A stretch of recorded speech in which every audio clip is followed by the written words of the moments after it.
Hi అండి, అందరికీ నమస్కారం. నేను మీ Mounika. Welcome back to my channel Sri kitchen vlogs. ఈరోజు మనం చామదుంపలతో పులుసే కాకుండా ఫ్రై కూడా చేసుకోవచ్చు. ఆ ఫ్రై ఎలా చేసుకోవచ్చు ఏంటి అనే ప్రాసెస్ చెప్పేస్తాను, ఒకసారి చూడండి. పిల్లలు చాలా ఇష్టంగా తింటారు. లంచ్ బాక్స్లో పెట్టిన మనం కూడా చాలా పెద్దవాళ్ళు కూడా ఎప్పుడు ఇష్టపడిన వాళ్ళు కూడా చాలా చాలా బాగుంటుంది ఇది. ఒకసారి చూసేయండి. పావు కేజీ చామదుంపలు తీసుకొని కుక్కర్లో 3-4 విజిల్స్ వేయించేయండి. చూసారు కదా, అలా మెత్తగా ఉడికితే సరిపోతుంది. మీరు చూసుకోండి, దుంపల్ని ఉడికేవకపోతే ఇంకొక విజిల్ వేయించుకోవచ్చు. వాటిని మొత్తం పీల్ తీసేసి చిన్న చిన్న ముక్కల కింద కట్ చేసుకోండి. వీడియోలో చూపిస్తున్న విధంగా కట్ చేసుకుంటే మీకు సరిపోతుందండి.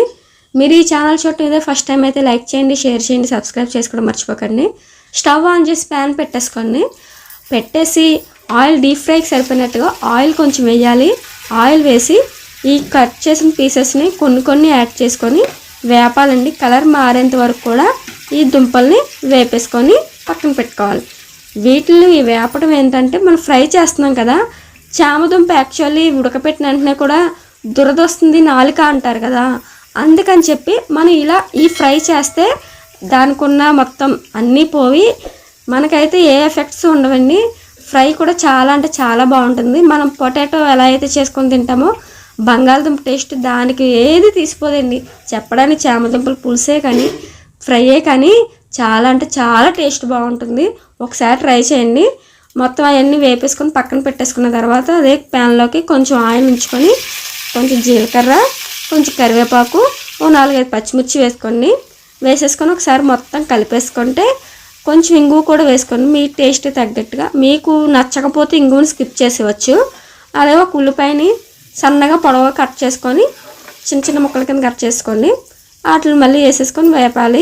కొంచెం వేపి దీంట్లోకి 1/2 స్పూన్ పసుపు, మీ టేస్ట్ తగ్గట్టుగా సాల్ట్ వేసేసి ఒకసారి మళ్ళీ మిక్స్ చేయండి.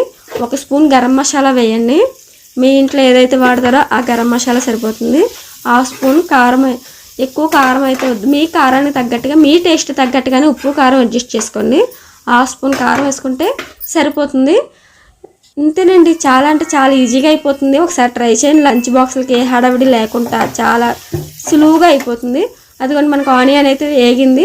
దీంట్లోకి 1/2 స్పూను అల్లం వెల్లుల్లి పేస్ట్ వేయండి. దేనికైనా టేస్ట్ వచ్చేది అల్లం వెల్లుల్లి పేస్ట్ వస్తుంది కదా.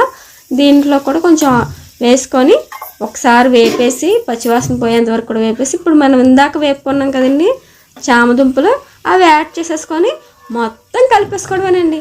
చాలా అంటే చాలా చాలా ఈజీగా టేస్టీగా మీకు మంచి రెసిపీ అయితే వస్తుంది. మీ పిల్లలకి పెడితే లంచ్ బాక్స్ ఖాళీ చేసుకొని వచ్చేస్తారు. పెద్దవాళ్ళ నుంచి చిన్నవాళ్ళ దాకా చాలా అంటే చాలా ఇష్టంగా తింటారు. ఒకసారి మీరు ట్రై చేసి ఎలా వచ్చిందో ఏంటో నాకు కామెంట్ బాక్స్లో కామెంట్ చేసేయండి. నచ్చిందా ఒకసారి ట్రై చేయండి. ఒక్కసారి ట్రై చేసి ఆ రెసిపీ ఎలా వచ్చిందో ఏంటో నాకు చెప్పండి. మర్చిపోకుండా ఛానల్ సబ్స్క్రైబ్ చేసుకోండి. అంతేనండి. లాస్ట్లో మనకి గార్నిషింగ్కి కొత్తిమీర వేస్తే ఆ టేస్టే వేరే వస్తుంది కదా. అయిపోయిందండి, ఎంతో సింపుల్గా టేస్టీగా 5 మినిట్స్లో రెడీ అయిపోతుందండి ఫ్రై. మనం దుంపలు ఉడకపెట్టేసుకుంటే అంత కష్టమే కూడా ఉండదు. ట్రస్ట్ మీ, మీకు మంచి రెసిపీ అయితే మీకు ఇవాళ ఫుడ్లోకి ఉంటుంది. Thank you for watching.